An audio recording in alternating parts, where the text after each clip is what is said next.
Hello and welcome to this HFS podcast. My name's Steve Dunkerley. I hope you're well and staying safe wherever you are in the world. So in today's episode, we're going to talk about the COVID vaccine challenge. We're going to look at how enterprises are adapting and accelerating digital transformation programs, as well as explore the future of finance and the future of work. And I'm really delighted to be joined by my special guest today, Iain Mackay, CFO of GSK, Tiger Tyagarajan, President and CEO of Genpact, and Phil Fersht, CEO and Chief Analyst for HFS. So welcome, Iain, Tiger, and Phil. Pleasure to be here. Good morning. Good morning, everyone. Pleasure being here. Thank you. So starting with Iain and the work that GSK has been doing developing vaccines, how close are we to seeing something that's ready for the masses? Steve, I have to say I've been absolutely amazed by the focus, the energy and the execution by our vaccines business.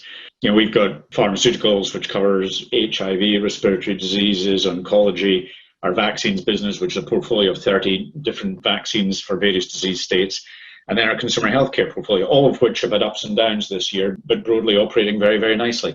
The vaccines business, right at the center of this, we have from very early on identified that the best way to help as quickly as we could was deploy an adjuvant. It's one of the components of a vaccine, which has been proven in a pandemic setting in the past. It was deployed through a vaccine for H1N1, which proved highly effective. And so we very early on started building partnerships with other vaccine companies that were developing antigens, so a key component, usually protein-based, that benefited enormously from what our adjuvant does. Our adjuvant basically supercharges the immune response, the duration of that immune response of an effective antigen. And so we've now got 3 core collaborations in place. The best known, the most talked about is the one with Sanofi. The other 2, one with Clover, a biopharmaceutical company in China, and the third with Medicago. And between Sanofi and ourselves, capable of manufacturing over 1 billion doses in 2021.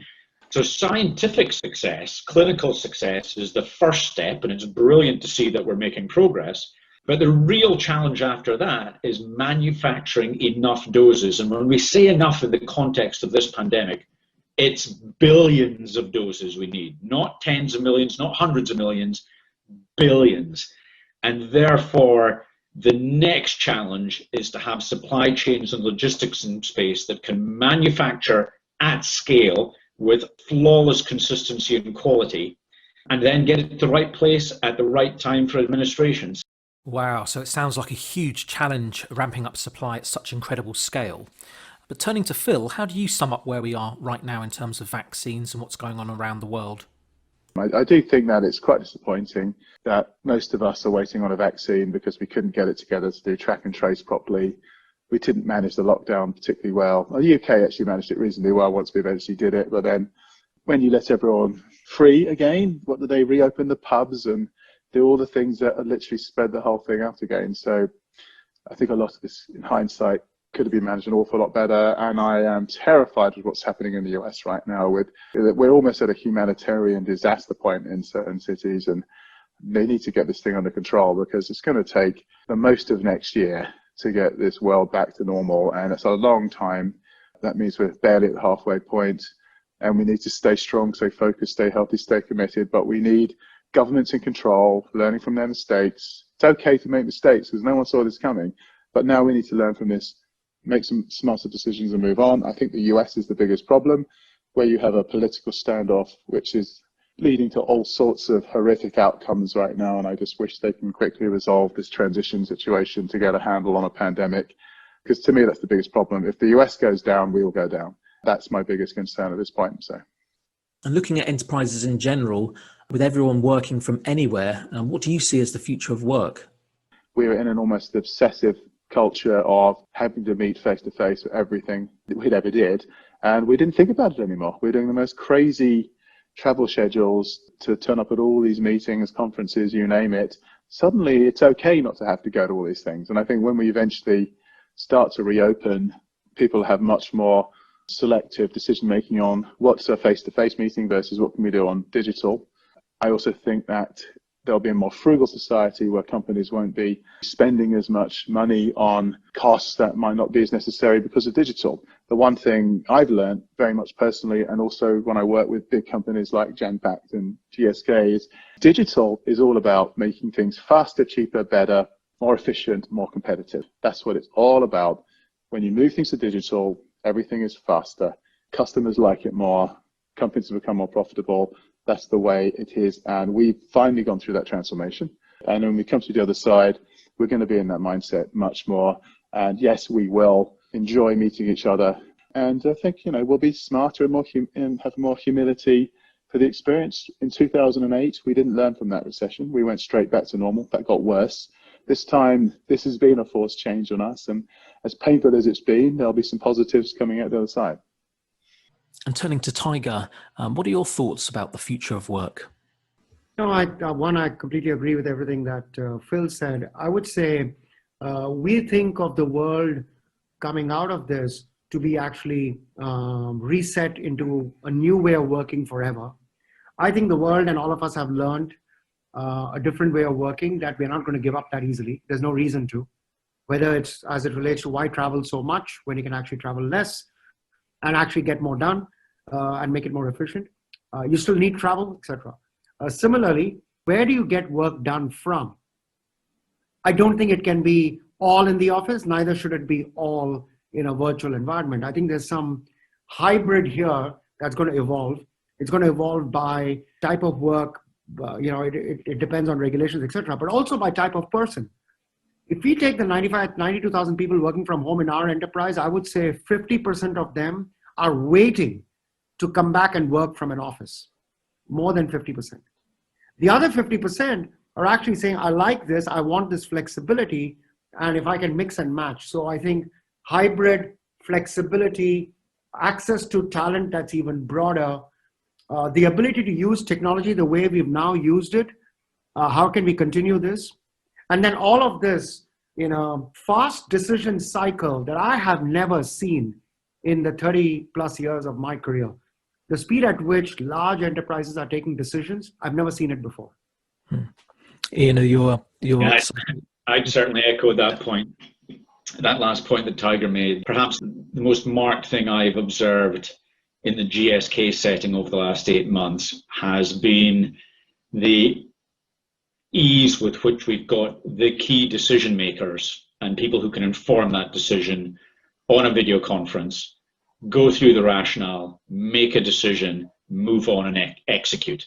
And in an office setting, slightly exaggerated for effect, is people could come in, make a decision in the conference room, be walking out, stopping for a coffee, have a chat, reflect a little bit more, possibly find space in the decision for interpretation. And before you knew it, you were back in another sort of dialogue around, was that really what we decided? And whether it's a good thing or a bad thing, my bias has very much been a good thing. The speed of getting to decisions and then the speed of execution behind them, I see, has stepped up significantly. But I agree with Tiger. I think choice here is really important. The productivity, I had a fairly hectic travel schedule set up. I was going to be in Japan, Shanghai, Singapore, Kuala Lumpur. I was going to be in the US and Mexico over the course of 2 weeks. I did team meetings with all of those teams in 1 day. Wow, it's really amazing what's possible with the technology at one's disposal. But to what extent is GSK accelerating its digital transformation in these uncertain times? And what aspects are of most interest and a priority at the moment? Hey, it's hugely interesting. Moving everybody on to working virtually, ability to connect, security, information security. One of the things I'm sure we've all seen was the propensity of those with a nefarious intent to get at people's data or to try and get people's data, break in. Huge focus. I have to commend our teams. They sort of jumped all over it, but this is a space that you're never done. You've got to keep building that security capability across your organization continuously. But the collaboration tools, one key area for everybody that's office-based workers. An interesting application that we used was in the manufacturing setting, where we reduced the number of people in our facilities So engineering staff that would normally be moving around, ensuring that all the equipment is operating within tolerances, doing any maintenance work, we were bringing them in through virtual reality, where the people we had in the facility perhaps didn't have all the expertise, but the people who did were sitting at the end of a computer terminal looking at the kit through the eyes of other people and being able to do diagnosis through logging in remotely to the equipment, but also being able to observe what was happening in the manufacturing process, for example. So using technology to support inspection, engineering, maintenance, internal audit, examination work. So really working remotely and being able to view documents in a remote setting is brilliant. We've done a ton of work, again, in an area where Tiger and our teams have worked really closely as RPA. We've done a huge amount of robotics just to streamline, automate processes which otherwise are fairly manually intensive without necessarily being high value. And then in the laboratory space, again, just more collaboration around automation, really freeing up the scientists to provide the intellectual horsepower without, if you like, spending a ton of time over a lab bench, and really doing a lot of automation in that space over the course of the last few years. And then perhaps the most telling aspect over the last 8 months is engaging with patients in clinical studies through a remote setting. So how do you monitor? How do you get them on the protocol? How do you ensure they're complying with the requirements of the study in terms of intake of the medicines? How do you monitor their vital signs and make sure that they have access to care and feedback and information when they need it? And then gathering that data and using the data to accelerate clinical trials. So Tiger, tell us about what you see as the key technology trends at the moment. 5 trends that we've been seeing, almost universally applicable to any company in any industry, which is fascinating. Trend number 1 is, in various ways, how do we go online more and more versus offline? Obviously, if you're on the retail or consumer goods industry, it's much more pronounced. But it applies to many industries where the shift from offline to online, which was a secular change that was happening, I think has just got accelerated and it's not coming back. Number 2 is virtualization. The ability to access data and do transactions from anywhere, anytime, from any device. Again, the grand experiment that the world has undertaken has demonstrated the value of being able to do that. So everyone is on that journey. The third is the journey to the cloud. I think gone are the days when people are going to question the value of moving to the cloud. Those journeys have just got accelerated from 5-year journeys to 18-month journeys. And then the last one I would say is, in the world where demand and supply has become so volatile and the ability to predict has become so difficult, 1-year plans and 6-month forecasts are actually less important than, can you update your forecast this week by Friday evening or Saturday, because I want to use that for Monday. And those real-time analytics, predictive, that continuously feeds the ability to take decisions is again becoming real. By the way, all of these are interconnected. The more you go to the cloud, the more you drive digital transformation, the more you go online, the more you're virtual, the more you can do real-time analytics that are predictive. And we don't see any of these retrenching back. I think all of these are going to continue their journeys. But there's one caveat, which is what Iain articulated. Can we continue the decision-making speed that we have discovered now into the world back in the future when things may have gone back to normal? And if we do, then I think all of this, and I think most companies will. And Phil, HFS is regularly researching where bets are being placed in terms of the key technology investment areas. Does what Iain and Tiger say align with what you're seeing at the moment?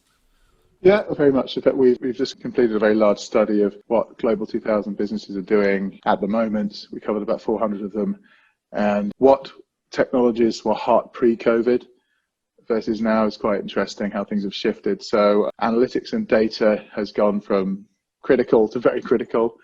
Intelligent automation was a kind of nice to have for efficiency, but now it's a super critical because you're trying to pivot into the cloud. Everyone's trying to pivot their operations into the cloud because most of them have only moved certain apps in, like Workday or parts of SAP and things like that in certain businesses. So this pivot to the cloud is dictating a lot of thinking. One of that's around process. So Iain mentioned they're doing a lot of process automation, for example. Now, if you want to pivot into the cloud, you've got to take your processes, look at them, and figure out, are these going to work in the way we want them? Now, most enterprises have already gone through some forced transformation, just moving into work at home. We've had to already look at workflows and figure out, does it work this way? Do we have the right security protocols? Do we get the customer to the back end systems working effectively? So that's already created this culture of faster decisions, getting things done, which we've been talking about. So I think the one big change is, if you're designing processes to be effective in work from anywhere, you have to automate them. And it's not the strategy, it's a native attitude. It's an attitude, you have to do it. The strategy is data. The strategy is, how do we get the data we need to be successful? The attitude is automation. Once you've got these processes working in the cloud, then you can invest in AI to start to orchestrate them more effectively. And what you're doing is you're freeing up your people. They're the ones who make the difference in your business. They're the ones who can make quick decisions off the data. They can make great relationships with supply chain partners, technology partners, business partners, every sort of thing that they can do. And so we're seeing this rapid transformation into the businesses that we've been talking about for the last decade. We'll look at 2010 to 2020 as the decade where I think we dreamed, and now we're actually doing it. Because we weren't doing, a lot of it was lip service before this, and now it's actually happening. And I shouldn't be excited, but as an analyst, this has been I'm like the cat who's got the cream in the last year in terms of looking at what's happening, the speed of decisions and change. And while this is painful, as I said, I think we'll emerge from this in a very exciting new industry, because recessions do end and new beginnings do start. And that's going to happen later next year. We'll be in a new start, and hopefully a more empathetic world and a more energetic world where we actually appreciate the world about us a bit better. So. Okay, great. Looking specifically at the finance organisation now, Iain, you're the chairman of the Financial Reporting Committee of the 100 Group of Finance Directors, which is essentially the association of the FTSE 100 finance directors. How has COVID-19 impacted sort of financial reporting, and what are the key issues for you and your members at the moment? I think the challenge going into this, particularly for companies with a March 31st year end, was, hang on a second, how do we close the books? Something as fundamental as that. Working with auditors who were really, and entirely appropriately, one might say, very focused on going concern, viability statements, a lot of focus in terms of providing clarity, risk assessments with clarity around viability. And obviously 100 group members navigated that with significant success, although in different industries, different levels of stress based on customer activity levels, very, very different across the membership of the 100 group. But I think if you look beyond just the challenges of closing books, doing reporting in a virtual setting, meeting your regulatory compliance, I think one of the things that we've seen move up the agenda, certainly from a regulatory perspective and from a user of financial statements, is an understanding around ESG. So what are companies doing from an environmental perspective, sustainability, and sustainability by every definition of that word in a corporate setting, and governance. Is there good governance in place? So now, on the one hand, that is a very powerful force in the sense that, look, I think this is central to how good corporations conduct themselves, with an eye to every stakeholder that they serve, whether it's their colleagues who work in the company, their customers, their regulators, the wider public. Absolutely vital. However, what we are seeing is a bit of a bandwagon that every financial reporting regulator on the face of the planet, and many more beside, are jumping on the bandwagon of how you do good ESG reporting. This is what we like, that's what we like. And there's a proliferation of measures which, when you then try to do compatibility, and that's one of the great things, the investor community wants to be able to compare different investment decisions. So how do you provide compatibility across this when there's proliferation of measures being used? So the good thing is ESG is moving up the corporate reporting agenda. It's moving up the investment decision maker agenda. And I think the challenge for those in industry, regardless of the industry now, is how they engage with regulators and try and create a reasonably consistent global framework for shall we call it, this is a terribly broad definition, but non-financial reporting in that setting, because you've got sort of broadly international financial reporting standards and then the US. Whether we ever get the US to adopt IFRS, different matter. But at the moment, without too much head scratching, I could probably come up with 5 different versions of non-financial reporting proposals that are out there just now. some of which make a great deal of sense, some of which tend to be somewhat parochial in outlook. So it's great that it's moving itself up the agenda from a corporate reporting perspective. As players in the space, we just need to be engaged, first and foremost, then very thoughtful about how we develop reporting that is meaningful to the user of that reporting, whether it's an NGO, whether it's a regulator, whether it's a shareholder, whether it's a customer. And I think that's going to be one of the challenges as we move forward from here. And frankly, it's one of those challenges that may prove more difficult to work through if we're all working virtually and remotely, ironically. But that's an interesting space. But look, right now, the initial focus was on sustainability, survivability, making sure we've got the funding in place, doing the basics right, keeping customers served, and moving forward. And as we get beyond the initial shock of that, we're moving to, okay, how do we learn lessons from this, make the customer experience better, make the experience for all our stakeholders better, and how do we provide information that supports decision making? It's a never-ending space of interest and evolution, and frankly, the pandemic hasn't really gotten in the way of that. If anything, it's accelerated it. Wow, it sounds like a lot going on in the world of financial reporting at the moment. But turning to Tiger and Phil, what do you see as the key sort of trends for the finance organisation at the moment? There are two things that we see as becoming kind of the North Star objective function that CFOs and leadership teams have. One is, how do I get my closing process, which is kind of the reflection of bringing everything together, that has a certain cadence around a month and a quarter and a year. Why does it have to be that way? There are some pretty innovative conversations that we are beginning to have, which says, is there a way by which in a truly digitized world, can we have continuous closing? Now, what does continuous closing do? Continuous closing really allows the second objective to be achieved, which is how do you allow the finance organization to be a real game changer in providing those predictive insights, the value-added business partnership insights that every finance organization and financial planning and analysis organization, FP&A organization really would love to get to, which is, I don't want to spend time producing the reports.